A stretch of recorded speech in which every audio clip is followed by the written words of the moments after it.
Pick your shots and no heroics. Well, maybe some heroics. Okay. Alright, guys. What's up? It's Mike. I want to welcome you to my review of Dragon Ball Super Episode 67. Just going to give you a few of my thoughts here on the episode. So we started off the episode, you got Zamasu being ripped in half by Trunks' sword, energy sword, spirit bomb sword, whatever you want to call it. Pretty cool. Turns out that, well, his body is physically gone. There's some kind of beam that shoots up in the sky, and it covers the whole world in darkness, like as if there's like a storm coming or something.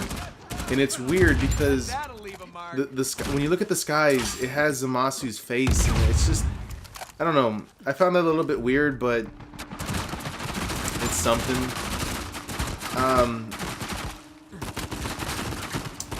So Goku and Vegeta, and Trunks, they all power up. They try to, well, actually, I'm not gonna lie. This scene was pretty cool. You have Trunks doing the Gallic Gun, Goku with the Kamehameha, and then Vegeta with the final flash attack. All three of them, give everything that they got. They shoot at the sky. It's pointless. It doesn't do anything to it.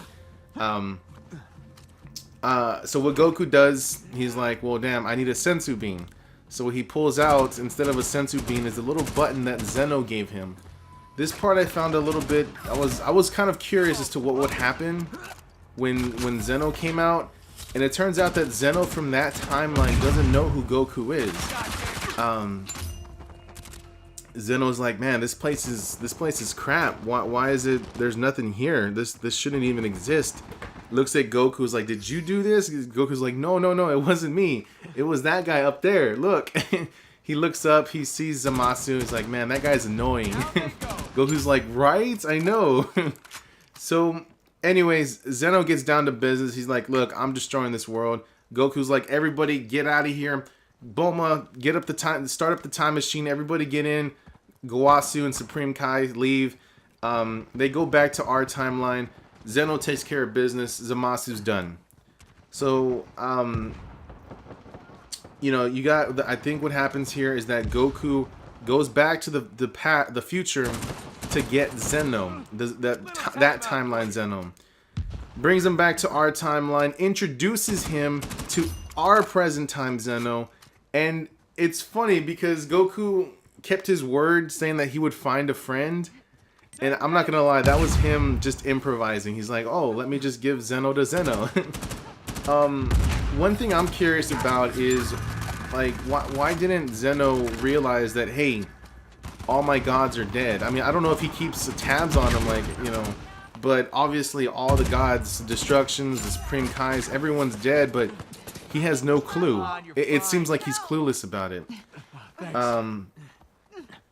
I thought that was something. I don't know how that works out, but that was a deal. So yeah, Goku introduces Zeno to Zeno. I found that pretty hilarious. Another moment that I found very interesting is when Future Mai met the current Mai, which was the kid Mai. I thought there was gonna be a little bit more interaction between them, but they didn't really talk much. So I was kind of hoping. I mean, it was I don't know. It was one of those moments where I just like, man, I can't. I was thinking about, I was like, man, what if Future Mai had met Kid Mai? I was like, man, dude, I wonder what they would say to each other. But they didn't really do much. They didn't really shed too much light on that. Something else is that this guy, the one who protects, or who's at Zeno's place, the one who looks very similar to Whis, but is not Whis. He's like one of the, he was, explained to us earlier that he was one of the top 5 martial artists, I think. And apparently that's Whis' father, or Whis', I don't know how you want to pronounce his name, Whis or Whis. That's Whis' father, and that was something, pretty interesting as well. Other than that, I mean, the episode was just pretty much explaining that, hey, Trunks, you can go back. Well, actually, honestly, this is where I got a bit confused as to when they were talking about, you can go back to your timeline before Zeno destroyed it. I couldn't make sense of what they meant, because, like, are they talking about the world before Zamasu came to their world, and destroyed it, or Goku Black, or I don't know what timeline they're talking about, but Whis was explaining that there's going to be 2 Trunks and 2 Mais, and if you're okay with that, then you can go back to your timeline, or the future, you know. And it was just something that I found a little bit, like, I don't know what they're trying to say here. I don't know if you guys understood it, but I definitely didn't. I really don't know what to say about that. But anyways, it was pretty much a decent episode. It wasn't the greatest of all time, but you know, it was something. It's the end of an arc. It's the end of the Future Trunks arc. I thought it was a nice ending. It was really sad when you see Trunks and Mai leaving, and then, you know, you got Gohan and Piccolo. You know, Trunks sees Gohan. He's like, he's crying because he lost his Gohan. I thought I'm not gonna lie, I did shed a few tears when I saw that Gohan, you know, was saying goodbye to Trunks, and he was kind of rushed because he didn't get to say goodbye. But I don't really have much thoughts on this episode. It was a good, you know, episode. Just wasn't really nothing too great. I didn't really expect it to be anything too crazy.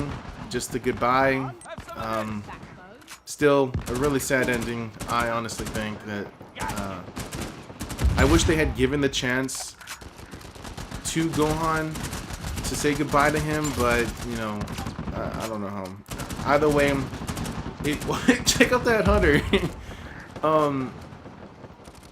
There's if you guys know, so this arc's already done. The next arc is having to deal with someone putting an assassination on Goku. And if you look at the next arc trailer or the next arc news, it looks like Hit. Now, I don't know if it'll actually be Hit or if it's somebody that looks like Hit.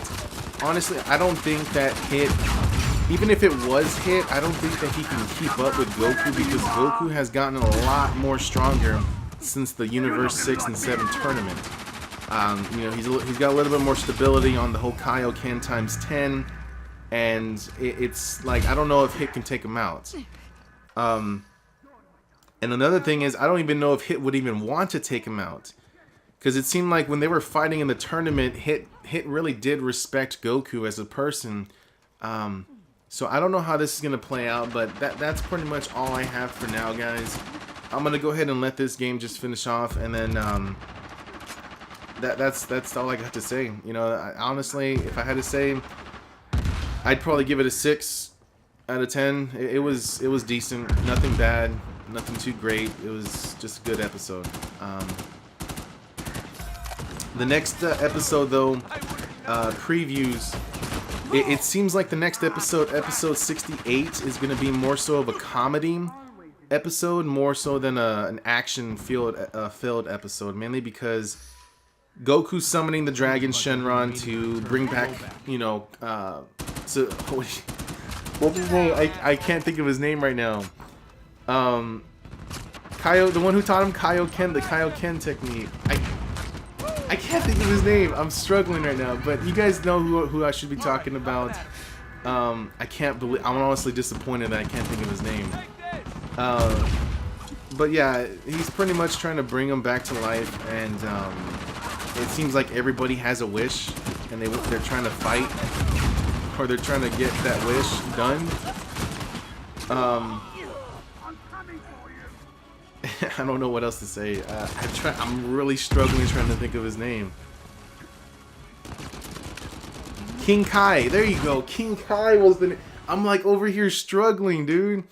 Okay, so that's it for now, guys. So the next episode pretty much looks like it's going to be just a comedy episode, if anything, leading up to the main arc of the assassination on Goku. I will see you guys for next week on Sunday. As always, y'all take care. Laters.